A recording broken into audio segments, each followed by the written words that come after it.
All right, so the first Peterbilt versus Freightliner video hit over 7,000 views, and what came out of that video, what the comments, the messages, and the driver reactions told me is that we scratched the surface of something that goes much deeper than a brand comparison.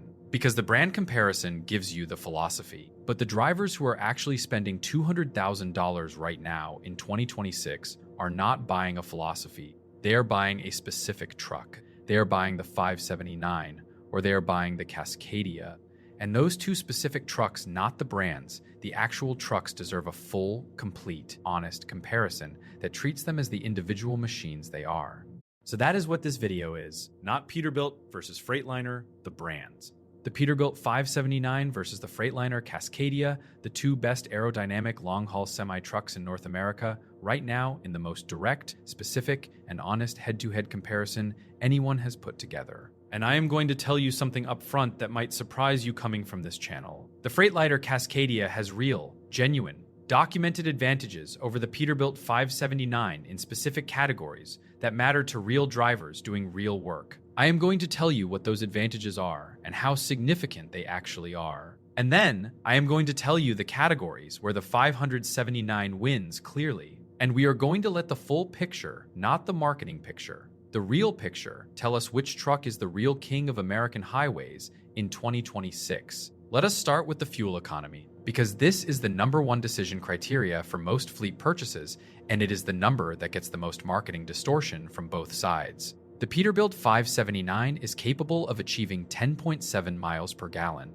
The Freightliner Cascadia is capable of achieving 9.31 miles per gallon. Both trucks were tested under load. Peterbilt now hold on, because that number is going to surprise a lot of people who have been told their entire trucking lives that the Cascadia is the fuel economy king, the 579 with the EPIQ aerodynamics package, the full roof fairing, chassis skirts, aerodynamic bumper, hood and door seals, rear wheel covers posts a tested number of 10.7 miles per gallon under load. The Cascadia posts 9.31 under similar conditions. The Peterbilt 579 EPIQ package delivers the same fuel savings as the classic Peterbilt 389 models do not. The 389 focuses on classic long hood design and aerodynamic contour. The newer Peterbilt 579 EPIQ package delivers fuel economy directly comparable to the Cascadia. Peterbilt now I need to be careful here because fuel economy is the most route-dependent, load-dependent, driver behavior-dependent number in all of trucking. We must remember you can have two identical trucks, and they would both read close in MPG,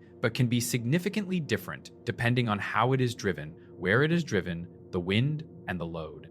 Peterbilt that is the honest truth about fuel economy comparisons that neither Peterbilt nor Freightliner will say in their marketing. The driver has more impact on fuel economy than the truck does. A disciplined, fuel-conscious driver in a 579 will beat a careless driver in a Cascadia every single time, and vice versa. But when you take driver behavior out of the equation when you run both trucks on the same route with the same load in back-to-back test conditions, the properly spec'd 579 EP1T is at minimum equal to the Cascadia on fuel economy, and in some tested conditions measurably better. The Cascadia's fuel economy reputation is real and earned, but it was built against older Peterbilt models that included the 389, which is not an aerodynamic competitor. Against the 579 EPIQ, specifically the Cascadia's fuel economy advantage narrows to the point where other factors dominate the financial comparison. Now, let us talk about the engine, because this is where the two trucks make their most fundamentally different choices and where real drivers feel the strongest opinions. The Freightliner Cascadia runs the Detroit diesel powertrain, the DD15 in the standard long-haul configuration, up to 505 horsepower, paired with the Detroit DT12 automated transmission and Detroit axles, all engineered together by the same team at Daimler Truck. This is the most integrated, most seamlessly calibrated powertrain in the Class 8 market. Every shift, every throttle input, every braking intervention, the engine and transmission and axles communicate with each other in ways that components from different manufacturers simply cannot replicate. And the DD15 has an extraordinary track record. Mechanics across North America know it intimately. Parts are widely available. If your truck goes down at 2 a.m. in rural Iowa, there is a very good chance the nearest shop has exactly what you need for a Detroit. Detroit engines are known for their raw power. PACCAR engines are manufactured in-house and are known for their durability and fuel efficiency.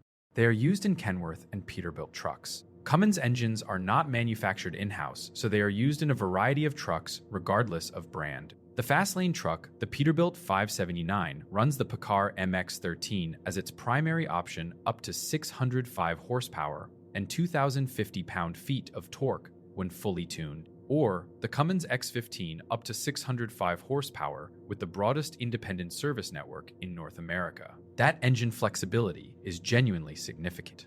A 579 owner who specifies the Cummins X15 gets peak power numbers the Detroit cannot match and the service coverage of the most widely supported engine on the continent. That combination, which the Cascadia cannot offer because it is locked into Detroit, is one of the 579's most practical advantages in real operational terms. I am not sold on the uptime of a PACCAR. The Pete would be a hard sell for a lot of reasons. One is a lack of dealer support, and the other is the uptime. My co-truck is a 579 with the PACCAR. Has never completely broken down but keep getting check engine lights for clogged injectors. It has been in the shop 3 times. FreightWaves, that real driver on TruckersReport, is raising the uptime question honestly, and it deserves to be heard. The PACCAR MX-13 is an excellent engine, but it is a more specialized engine than the Detroit DD15 in terms of service coverage.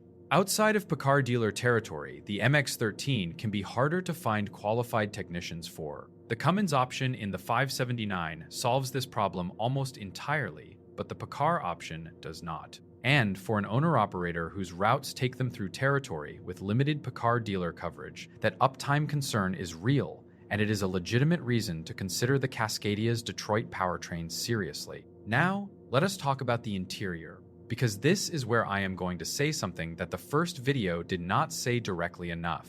The Peterbilt 579's interior is better than the Freightliner Cascadia's interior. Not marginally better, meaningfully better. And here is why that statement is both true and complicated simultaneously. The 579 features a modern ergonomic and often quieter cabin. Its interior is designed for optimal driver convenience, with intuitively placed controls, advanced infotainment options, and improved visibility. It aims for a more car-like driving experience with reduced fatigue. Kenworth Peterbilt is built with driver comfort in mind, whether it is behind the wheel or in the sleeper cabin. They use high-quality interior materials, provide stronger insulation, and a relatively smoother ride. Freightliner focuses on spacious, practical interiors with a lot of storage. They use fiberglass and composites to save on weight, but this can lead to more road noise. Some drivers who use older models call this the Freightshaker. Peterbilt the Freightshaker nickname. That is not ancient history, that is what drivers called Cascadias, because of the road, noise, and vibration that fiberglass and composite construction transmitted into the cab. The newer generation Cascadia has improved significantly on this. Next-gen Freightliner models have greatly improved comfort. Modern Peterbilt 579 Ultralofts and Freightliner Cascadias are comparable in amenities. Peterbilt comparable in amenities. That is an accurate description. At the equipment level, both trucks offer comparable features in their top spec configurations. But comparable in amenities is not the same as comparable in feel. The materials Peterbilt uses in the 579 interior, the quality of the seat, the surfaces your hands touch daily, the insulation in the ceiling and walls are premium in a way that Freightliner's more value-engineered materials are not. You can spec a Cascadia with a great seat. You cannot spec a Cascadia to feel like a Peterbilt. That difference is real, and it is the reason owner-operators who have driven both trucks in extended real-world conditions consistently rate the 579 higher on driver satisfaction surveys. Yes, I love Peter more than others because the ride quality is superior. Wallwork Trucks, that is a driver who has run both trucks, not brand loyalty talking. Lived experience, the ride quality is superior. And in the nuclear verdict era, where driver fatigue is a documented factor in the lawsuits that are costing the industry $51 million per median verdict, the truck with the superior ride quality is not just more comfortable, it is lower risk. Now let us talk about the sleeper. Because the Cascadia community pushes back on the interior comparison with one specific argument that deserves a real response. The room in a Cascadia is way bigger than the 579's. Commercial Carrier Journal, that is from a real Cascadia driver on TruckersReport. And they are talking specifically about interior floor space, the physical square footage inside the sleeper when you are moving around. The Cascadia's cab. Architecture gives it more usable floor space in certain configurations because of the different way the cab is constructed. Some drivers, particularly taller drivers who need the headroom, genuinely find the Cascadia's cab more accommodating than the 579 in practical use. This is a real advantage that Cascadia drivers are right to claim. The 579 Ultra Loft wins on premium materials and residential feel. The Cascadia wins on raw usable floor space in specific configurations. And which one matters more to you depends on whether you prioritize quality of the space or quantity of the space. Both are legitimate preferences, and both are the right answer for different drivers. Now let us talk about the handling and maneuverability. And here is where I need to say something that 579 fans are not going to love. The Freightliner Cascadia generally offers a tighter turning radius, making it superior for city driving. The Peterbilt 579, despite being aerodynamic, has a longer wheelbase geometry that can feel like steering a ship with a wider turning radius. Peterbilt, as one owner mentioned, the turning radius on the sleeper version makes it feel like steering a ship. In contrast, the 2020 Cascadia tends to have a more spacious cab with fewer of these handling concerns. Heavy-duty trucking, steering a ship. That phrase comes from multiple real drivers independently, not one person's complaint, but a documented pattern of experience. The 579's wheelbase geometry creates a wider turning radius than the Cascadia in tight situations, loading docks, truck stops, urban delivery routes, city driving of any kind. In these situations, the Cascadia is genuinely easier to maneuver. This is not a trivial difference for drivers whose routes include significant urban or terminal maneuvering work. It is a real daily operational factor that shows up in stress levels, in maneuvering incidents, and in the confidence drivers have in tight spaces. For pure highway long-haul operation point A to point B on an interstate with wide ramps and open rest areas, this difference is almost irrelevant. For regional routes that include urban stops, it matters every single day. Now let us talk about the cost structure, because this is the category that separates the financial reality of owning each truck from the emotional appeal of each truck. Choose Freightliner if you are optimizing for lowest cost per mile, standardized fleet operation, and the simplest path to uptime support. Freightliner has the largest service network in North America. OEM parts are mass-produced, interchangeable, and significantly cheaper, perfect for larger fleets. Peterbilt is known for its incredible build quality cab structure, electrical harnesses that with proper maintenance last millions of miles. Peterbilt Freightliner parts are generally more affordable and easier to find thanks to their massive network of service centers and suppliers. The Peterbilt 579, while not as inexpensive to maintain, offers reliable build quality and a certain ruggedness that fans of the brand swear by. Its parts may cost a bit more, but some truckers believe the extra investment is worth it for the superior ride and longevity. Heavy-duty trucking parts cost more for Peterbilt. Service costs more for Peterbilt. The network is smaller for Peterbilt. On every short-term cost metric, purchase price, parts cost, service cost, Freightliner wins. This is not even close. The Cascadia is cheaper to buy, cheaper to fix, and cheaper to service than the 579.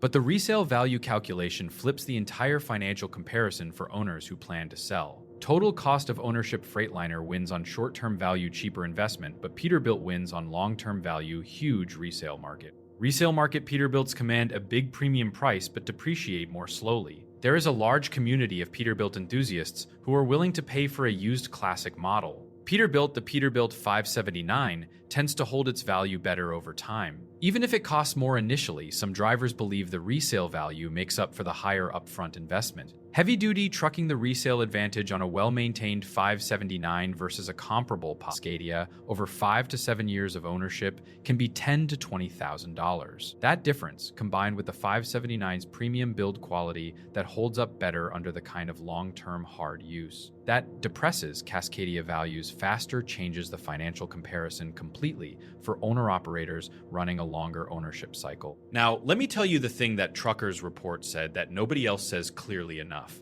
The thing that real drivers who have driven both trucks for serious miles eventually admit.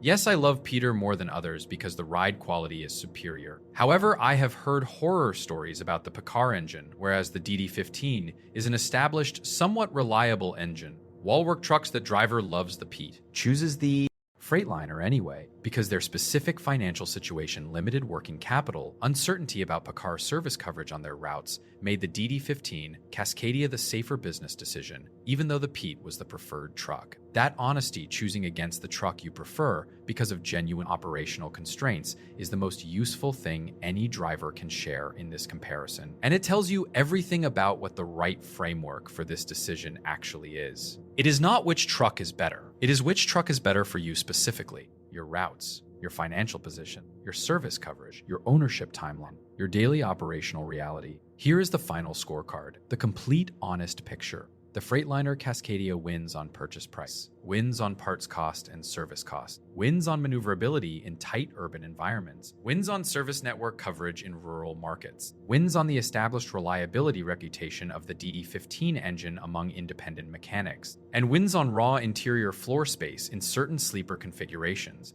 The Peterbilt 579 wins on fuel economy when properly spec'd with the EPIQ package, wins on interior materials quality and premium feel, wins on ride quality and noise insulation over extended hauls, wins on engine flexibility. The Cummins X15 option gives you the broadest service coverage at peak power, wins on resale value over a 5 to 7 year ownership cycle, and wins on the one category that no spec sheet measures what it feels like to be a driver who has invested in a machine that reflects your professional pride and that holds its value when you eventually sell it. Choose Peterbilt if you prioritize driver satisfaction, pride of ownership, customization, and resale strength, and you are comfortable paying more to get it. Peterbilt trucks, especially the iconic 389 and modern 579, are celebrated for their commitment to classic styling and image, a timeless, commanding aesthetic that holds strong appeal and brand loyalty. Robust build quality known for durable construction and quality components often over-engineered for longevity. Kenworth, the real king of American highways, in 2026 depends entirely on which throne you are competing for. If you are competing for the lowest cost per mile,